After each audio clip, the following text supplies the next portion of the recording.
Welcome to Module 4 of the Monitoring Evaluation course. In this module, we'll focus on project evaluation, understanding evaluation, the types of evaluation, as well as how to conduct an evaluation, and also the challenges and strategies. So by the end of this module, you'll be able to, understand the importance of evaluation, how to conduct basic evaluation, and also understand the different types of evaluation, as well as some of the strategies that you may need to put in place as you encounter some of the challenges. Understanding evaluation.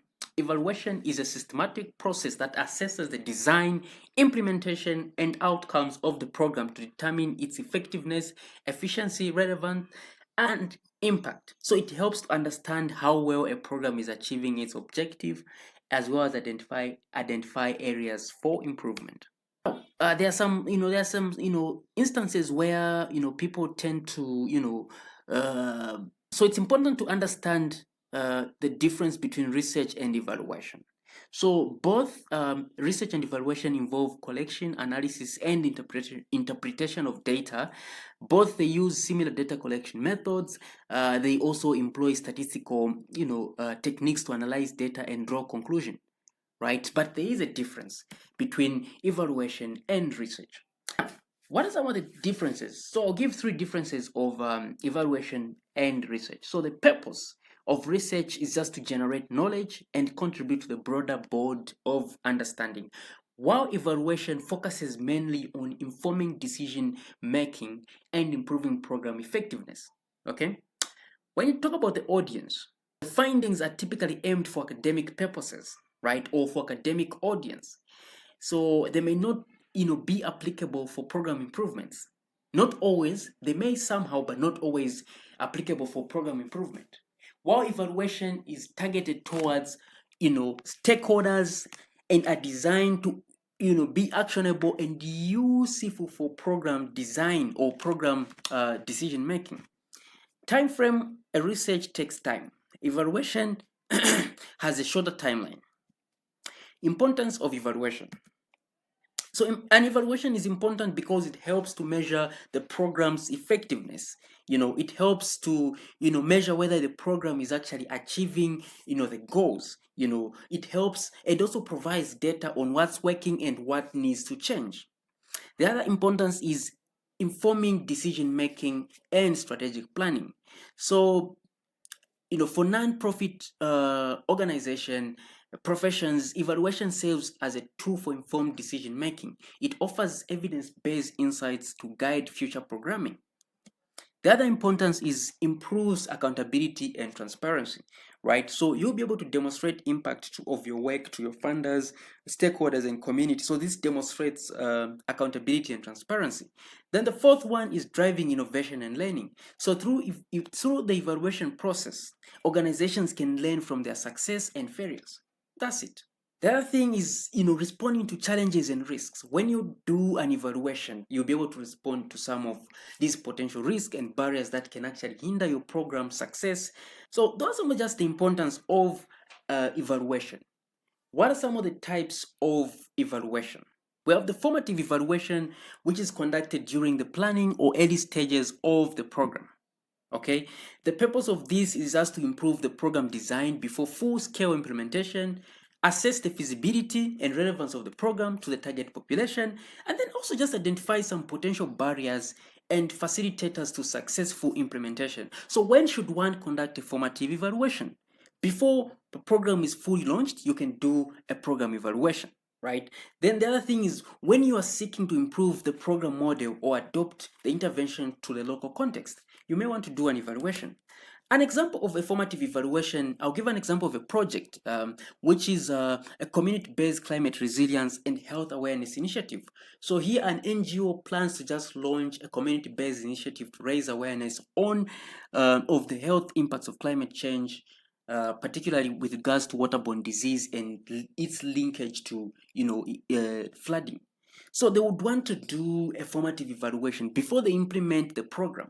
This NGO will conduct a focus group discussion with the community members to understand their knowledge of the climate change and its impact, right? So they're also going to pilot their educational materials. They've developed these materials that they want to share to the community. They'll pilot it. Is this something that is user friendly? Do people understand the content that is in these products that we've developed, right? So those are some of the things that they can do, or those are some of the things that formative evaluation would help you to answer. Okay, so the purpose is just really to improve program design, as well as ensure educational interventions they resonate with the target audience. The time frame before full-scale implementation, during the design and pilots phase. Process evaluation. This examines how the program is being implemented. Okay, whether it is reaching the intended audience as planned. So it's focusing mainly on the fidelity of the program delivery, documenting what was done, how it was done, and the context in which the program operates. So the purpose is just to monitor the implementation process, identify operational challenges, and also understand participants' engagement and satisfaction. So when do you use the process evaluation?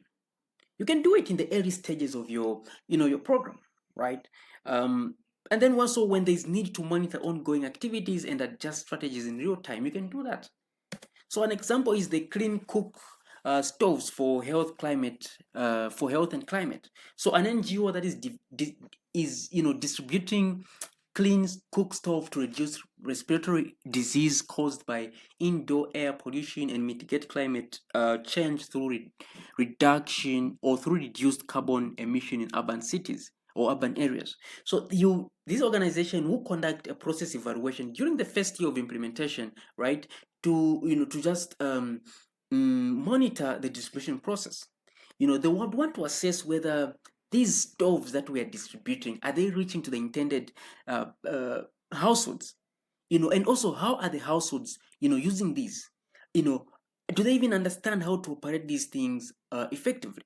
So data will be collected from the households through household surveys and interviews with the field staff, right? So the purpose is just to ensure the program is being implemented as planned. That's it. The time frame, it can be done mid implementation, early to mid implementation. Outcome evaluation assesses the short and medium term results of a program.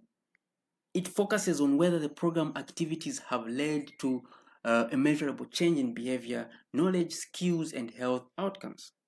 Right? So the purpose is just to determine whether the program has achieved the intended objectives or the immediate objectives. So it also measures changes in terms of the participants' behavior, attitudes, conditions as a result of the program. So it also provides, the purpose of this is just to provide evidence, of effectiveness to funders and stakeholders. You tell them, no, we did this and these are the results. This is the change that is there. That is also, that can be done through outcome evaluation. When to use it? After the program has been implemented for, a sufficient period of time to expect observable changes, right? So when you need to measure effectiveness of an intervention or of a specific intervention. An example of outcome evaluation is a project that is focusing on the heat stress adaptation program. So now, this program aimed at raising awareness on the heat stress prevention in low-income urban neighborhoods where residents are vulnerable to rising temperature due to climate change. So this organization or project would want to conduct an evaluation after 2 years, right? So they would want to conduct an outcome evaluation to assess whether the program has led to a behavioral change. So surveys, are conducted basically to measure whether the residents are more aware of the heat-related risk, because you are doing these trainings, you're doing this awareness. You'd want to do an evaluation whether these people actually, do they know about the risks, the heat-related risks? Have they adopted some preventive measures such as staying hydrated, avoiding outdoor activities during peak heat hours? Okay. Now the purpose of evaluation is just to assess whether the program's educational efforts have resulted in short to medium term behavioral change that reduce vulnerability to heat stress. Okay? Time frame for short term outcomes, they can be done just after implementation. While for midterm or near or midterm, these can be done even towards the end of the program, or even midterm, mid-year of the financial, or the project term. Okay, you can do that halfway the project term. The other thing, the fourth one is the impact evaluation. So here, with impact evaluation, you're just assessing the long-term effects or broader consequences of the program, including both the intended as well as the unintended impacts. So it goes beyond intermediate outcomes, but understand the long-term changes in people's lives. What is the purpose of impact evaluation? To just measure the overall effectiveness and sustainability of the program in achieving its ultimate goals. Okay, the other one is assess the program's contribution to the long-term changes in public climate resilience, right? So you want to know, how is the program really contributing to the overall change, in that particular community. It could be in the environment space, depending on the project, right? The other thing is identify both the negative and long-term effects. When do you use impact evaluation? After a program has been running for a sufficient period of time, and sufficient enough time has passed to observe the long-term changes, you would want to implement that. So when you need to provide evidence of your program's contribution to the broader societal and environmental goals. An example of a project, an impact evaluation, we'll look at the project, the WASH and climate, the integration of WASH and climate resilience program. So an NGO launched a WASH program that focused on improving sanitation infrastructure and community hygiene practices to reduce waterborne disease, that is caused by climate change related floods. So 5 years after the program's conclusion, the NGO conducts an impact evaluation to assess the long-term health outcomes and environmental impacts. So data shows, we have also sustained reduction in the incidence of waterborne disease like cholera, diarrhea in the community, right? Additionally, the community has improved sanitation infrastructure, has actually made them more resilient to flood, reducing disease outbreaks during these floods season. The purpose, just to measure long-term effects of the program.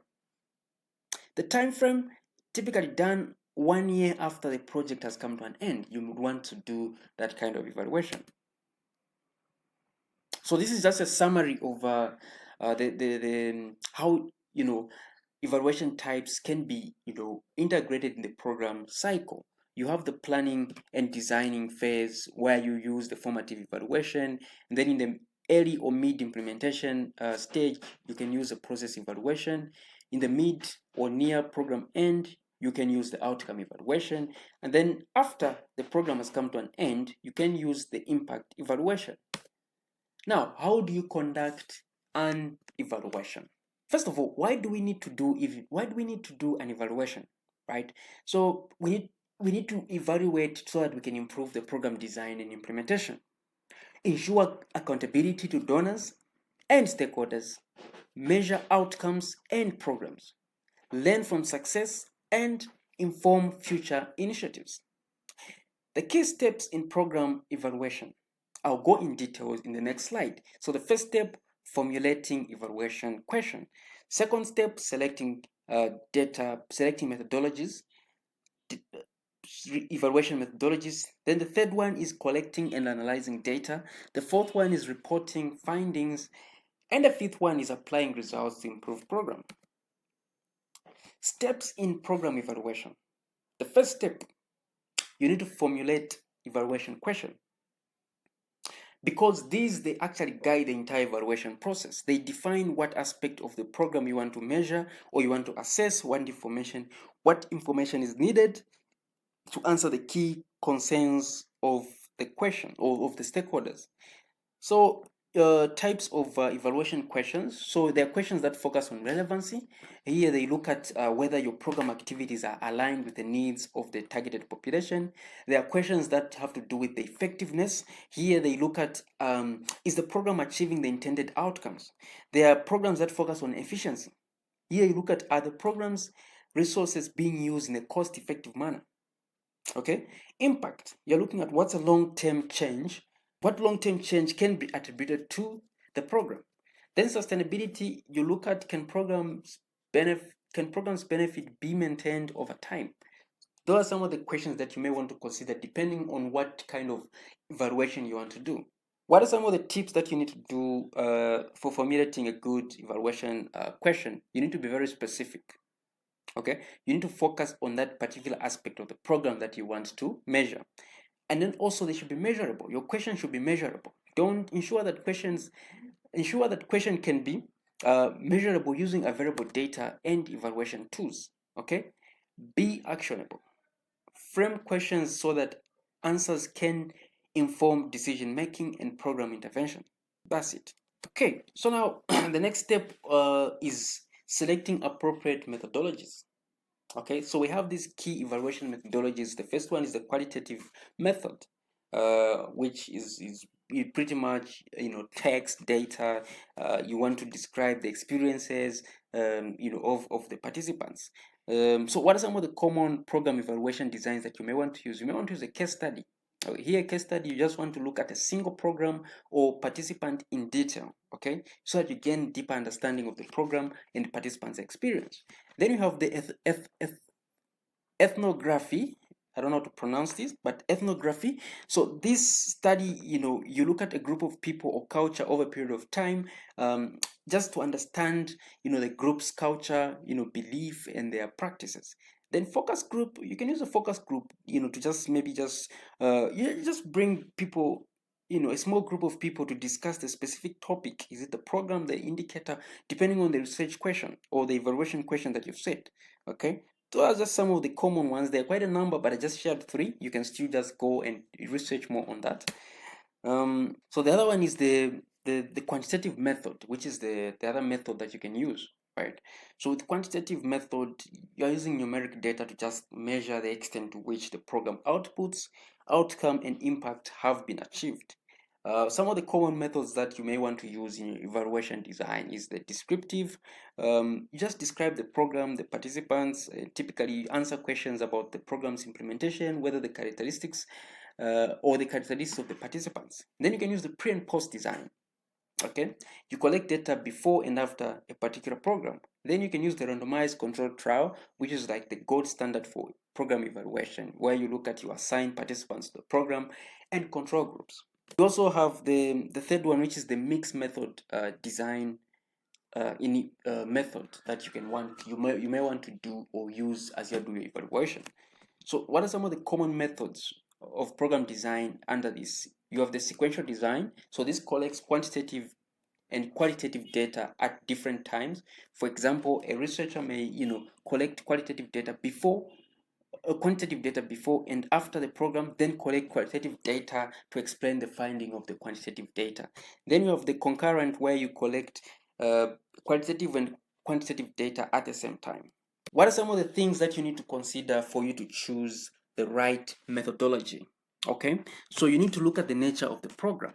So for programs that you need to look at the nature of the program. So programs with measurable outputs, such as the number of solar installed, you may want to look at the quantitative method. But for programs that focus on behavioral change, you would want to use the qualitative method. And then also you need to look at evaluate the resource and time. Do you have time to do a large sample size? Do you have the resources to do focus group discussion? So all these things you need to take into consideration.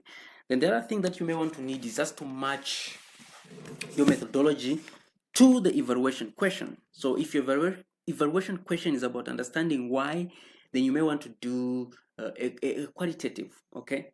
And then if your evaluation is looking at how much has changed, you may want to do a quantitative approach. Okay, then also the type of data also that is available. If you have qualitative data, you may want to go the qualitative route. If you have quantitative data, you may want to go the quantitative way. The other thing also is the ethical consideration, okay, because you're going to deal with human subjects. You need to have or follow through the ethical guidelines and compliance in that particular community. Then the third step for conducting an evaluation is developing an evaluation plan. Okay, once you've selected your questions and you've formulated your or you've selected your methodology, the next step now is just to define or develop a clear evaluation plan. And some of the key elements of an evaluation plan should have evaluation questions, the indicators, the data collection methods, data sources, timeline, and budget. Okay, so just a breakdown on some of these components. So with evaluation question, you're going to list the specific questions that you're seeking to answer. Indicators, you're going to identify measurable indicators that will provide evidence to answer those questions that you are trying to ask. Okay, then the data collection method, what method are you going to use? You need to specify that in your plan. Data sources, where are you going to get that data from? You need to specify that in your plan. The timeline, you need to specify how much time you need to do the analysis, collection, and reporting. Budget, how much resource do you need? Do you need staffing, data collection, tools, transportation? You need to specify all those things in the plan. The other thing that you need is analyzing and reporting. Okay, that's the step number 4 for conducting program evaluation. Data analysis. I will not talk about these because we've already talked about them in the previous module. You can, depending on your research question, you want to choose which method you want to use. Are you going to do qualitative analysis, quantitative analysis, or mixed method, depending on your methodology and also on your research question. Okay. Then reporting, information is only useful once it is shared. Okay, so once you have your results, you need to tailor your report to the audience. If this report is going to the funder, is going to the donor, is going to the stakeholders, it should be tailored based on that audience. And also provide recommendation in your research, in your evaluation. Don't just do a report and just put it as blank as it is. Put actionable recommendations so that you're able to make follow-up on some of the gaps that need to be addressed, some of the areas that needs improvement. Then applying the results. Okay, so once you've discovered, you've done your evaluation, which is like this is the fifth step now. Now that you've analyzed, you've reported, you need to apply. Okay, apply that information. You need to adapt program design. Adapt program design. You make adjustment to some of the program activities because maybe it's not working anymore. Okay, then the other thing is scale up successful intervention. If the evaluations shows that certain strategies are working well, consider scaling them to other areas. That's it. Then address the gaps. If certain outcomes were not achieved, analyze why and adjust future plans to address these gaps. Challenges in evaluation. Lack of clear objectives. Okay? This can lead to a vague or irrelevant questions that are misaligned with data collection methods, ultimately lack actionable insights. Okay, how do you overcome that? You need to clarify objectives early. Engage these stakeholders early in the evaluation process so that you clarify the program goals and priorities. Develop smart evaluation questions. That's how you can deal with that. The second challenge is insufficient resources. Yeah, resource for evaluation sometimes are insufficient in especially for small organizations that do not really have like an M&E system in place. It's not something that is seen as a priority, so even resources in that area are not put aside for such kind of activities. So yeah, in many most of the times it may lead to incomplete data collection because you don't have the resources to go and collect data. Limited analysis. You're even rushed to do the report because you want to get it done. At what cost? So there are some of the issues that we need. So how do we overcome these things? You need to prioritize key evaluation aspects. You cannot evaluate everything, right? So you need to prioritize on the key aspects that need to be evaluated because you don't have the resources to do a comprehensive evaluation. Then use cost-effective methods. So you need to identify what are some of the tools that I can use that are cost-effective, but they are good, right? Then you also outsource experts. So you may want to get, if the in-house staff, they lack the expertise, you may want to get other consultants out there to just do the work. Difficult in measuring complex outcomes. Okay, so there are programs that, particularly if you're dealing with climate change as well as health, sometimes these outcomes, they take long. It may take 5 years, even more, right? So it becomes difficult for you to attribute some of the long-term outcomes directly to your program.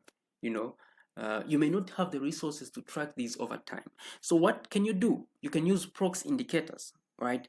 When direct measurement of long term is not feasible, you may want to use proxy indicators that are directly, linked to, the goal, right? Then the other thing that you can do is you can incorporate the mixed method. Use a combination of qualitative and quantitative method to capture both the measurable and the other aspects of the program outcomes that are, difficult to measure. Data collection challenges, data collection can, be hindered by logistic challenges, poor access to, target population. I mean, people are in remote areas, the poor bad network, the road is bad, people are inaccessible, so it becomes difficult to collect some of these data. You may use some of these mobile data collection tools, but however, what if these people do not have electricity? They can charge their devices. So those are some of the challenges that we face, right? So what are some of the challenges that, or how do you overcome some of these things? You need to plan data collection early. So you need to plan early so that you know that if you're going to go in this community, you must have A, B, C, D, because you know that this community has some of these challenges that you may going to encounter.